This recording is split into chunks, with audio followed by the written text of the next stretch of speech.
sunk an enemy destroyer.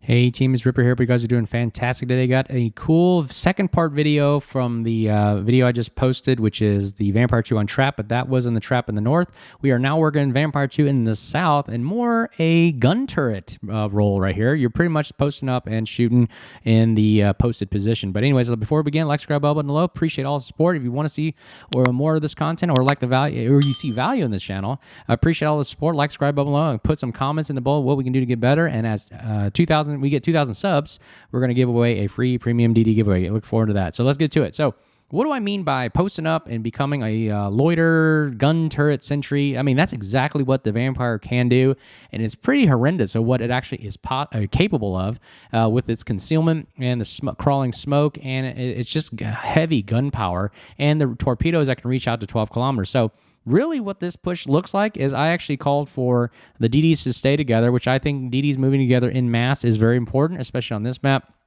Again, we give up one of the caps, which I don't like messing with Charlie, because not that it's simple or difficult. It's because I'd rather play that allows my team to maximize their comfort level, maximize their ability to play ships, because not every player is, I would say, superior. I'm not a good player. I'm just an average guy making videos, and I enjoy the game. And so I always play to the tune of an average player. What can they do to maximize their effort? Because a really good player could probably just rush in to C, cap it, and kill somebody like that. But not everybody's like that. So I kind of build strategies along the line of an average player. Say you just picked up the game maybe a few months ago, or you've been playing for all your life. I'm trying to figure out a strategy that kind of simply works for everybody. So what we did here was we kind of just posted up a cruiser. Plan was to post up a cruiser there. Everybody move in mass and have the DDs really go out and spot. But really, if I run into trouble, I'm going to eliminate whatever DD is here, which I think since they only have, they have 2 destroyers here. I made a mistake. They have 2 destroyers on this team. We're going to eliminate at least one of them. That's the plan is, hey, we're going to run into at least 1 destroyer here, and with 2 destroyers, there's no way that we can lose. We're going to mass focus fire that way and then see how it goes. They'll probably take 1 destroyer to Charlie, maybe move a cruiser there, and we'll have a battleship in the middle to contend with, and of course, equal amount of cruisers at Alpha as well. So that's kind of the simple setup I've seen I play up against, but this time we're kind of doing a similar lemming push, but it kind of got flustered. And you'll see how sometimes this doesn't work, and some of the disadvantages of moving together, because sometimes these battles just seem to throw people off. It causes people to move, like one cruiser's moving up the west here, and then we'll have another cruiser kind of in the battleship kind of in a disarray. Not really sure, because they're getting shot at for so much fire that they're not really sure where to go. We'll have a cruiser, again, post up there, but maybe move out of position, and really somebody in the back guarding Bravo. And I've noticed that this is the majority of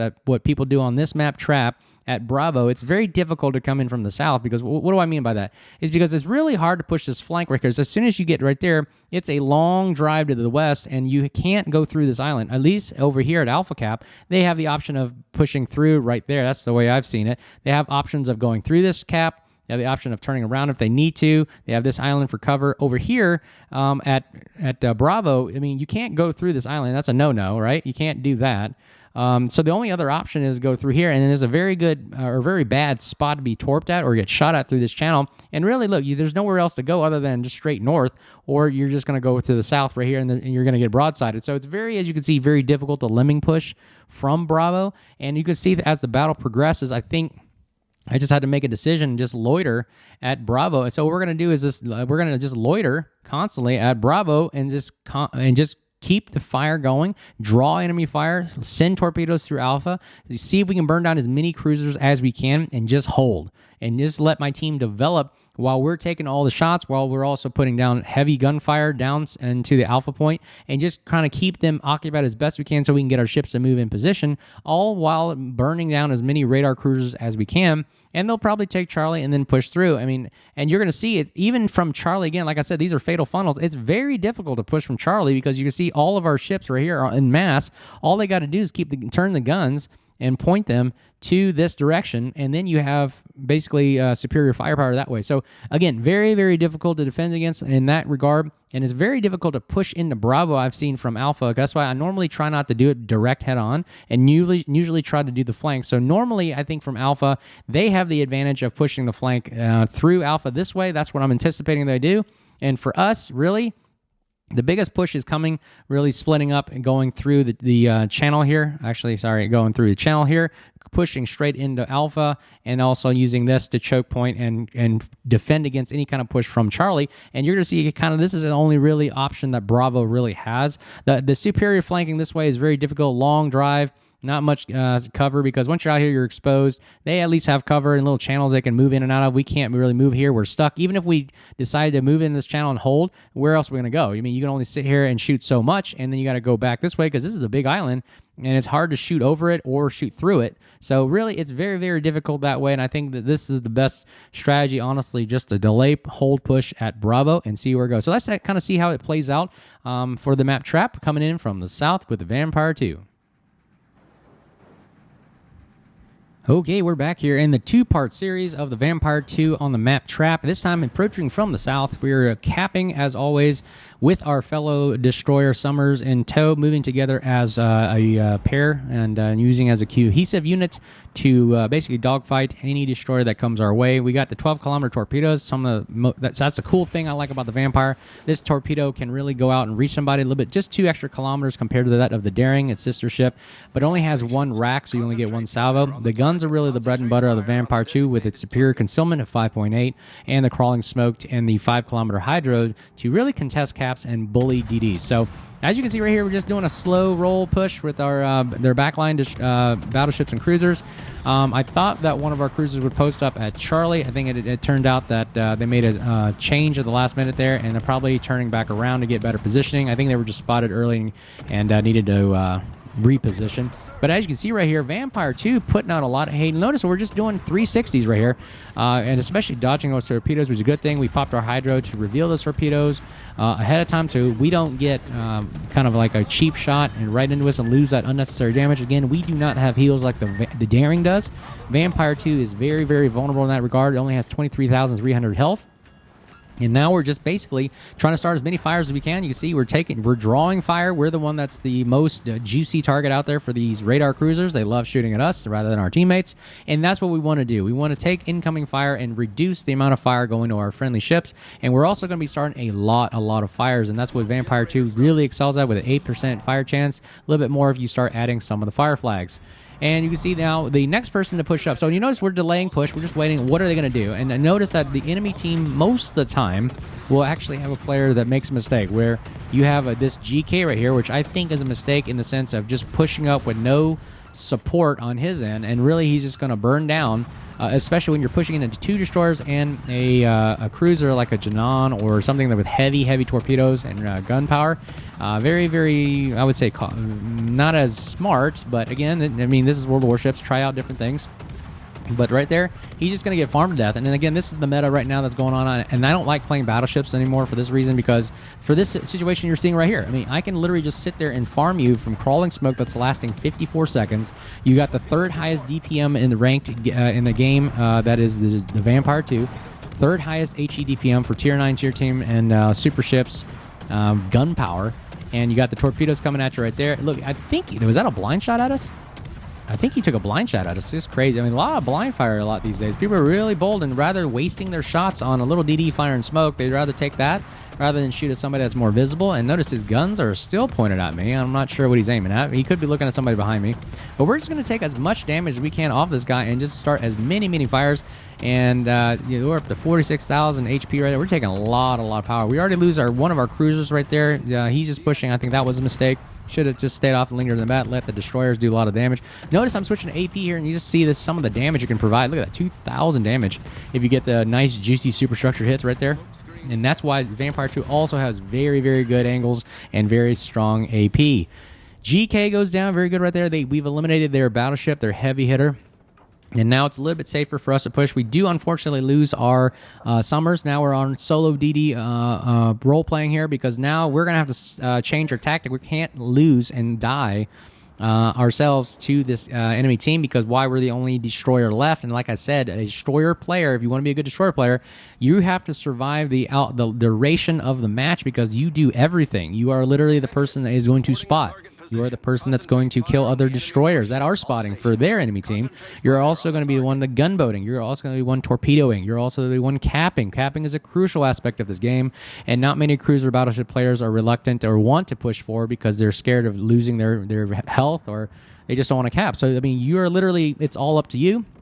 You see everybody, you spot everybody, and you're also calling shots and leading from the front. So essentially, you are everything, and that's why I like the destroy role. It's very impactful to the gameplay. Now, notice we're going to hold our fire because I think the Haragumo does out DPM us significantly in that regard. Even though we have a high DPM chance, 10 guns from a Haragumo, it sounds very scary, and I don't want to mess with that. It's just comes down to maybe player skill and aiming at this point and RNG, so I'd rather not take a chance and save as much HP as I can. We got radar there by the Moskva, so we're going to have to open up and try to eliminate the Haragumo as fast as we can because we do not want to waste our HP or get caught in the open with this radar spotting us. We can't use our smoke, we can't hide, we can't do anything, so we got to get out of dodge.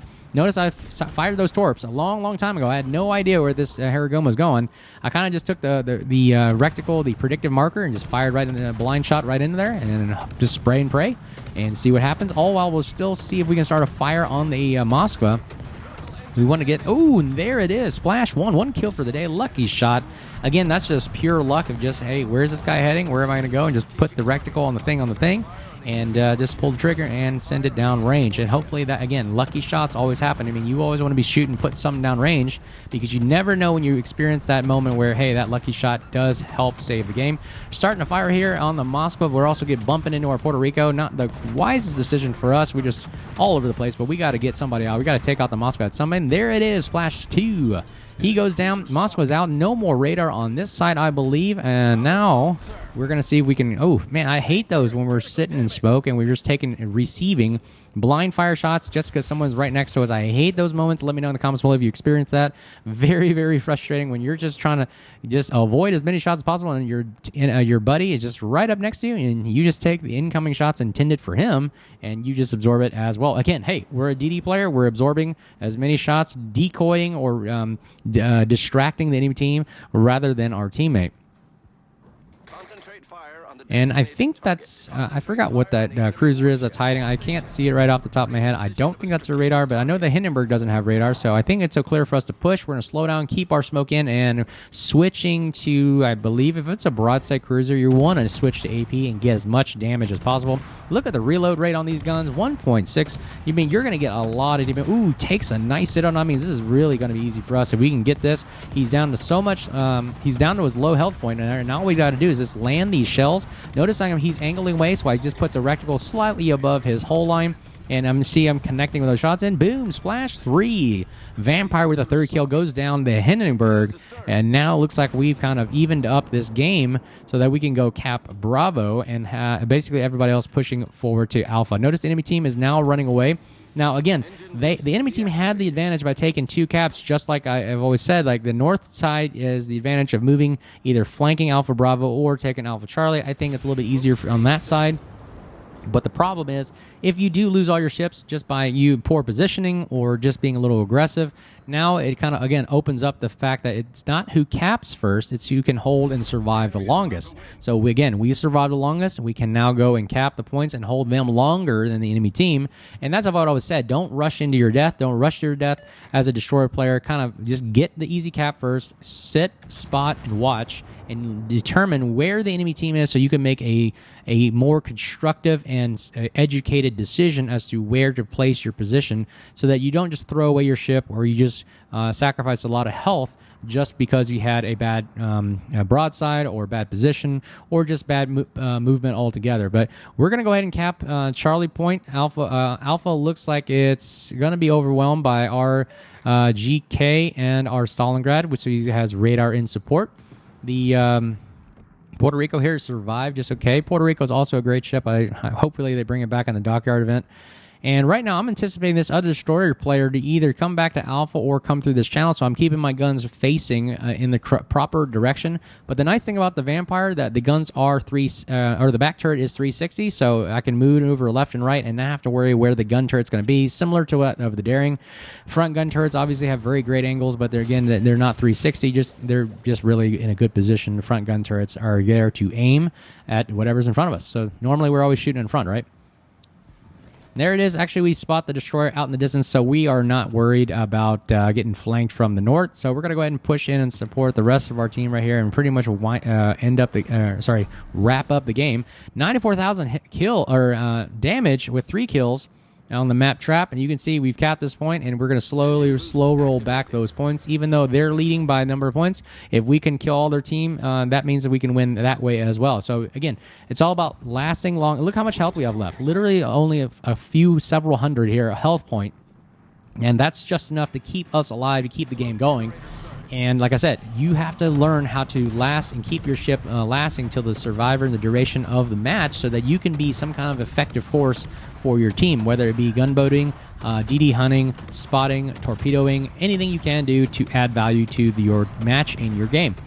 So right now, really, look at trying out some of this AP. You can see the AP is doing some hella damage against that. Gearing goes down to the secondaries, and Venezia takes a massive blow from the Puerto Rico. Great shot right there, and we win the game right there. But anyways, let me know what you think of the video in the comments below. Appreciate all the support. Like, subscribe, bell button below if you see value in the video. And as always, make sure you say hi out there. Stay safe, and hope you guys have a great night. We'll see you guys soon. Cheers.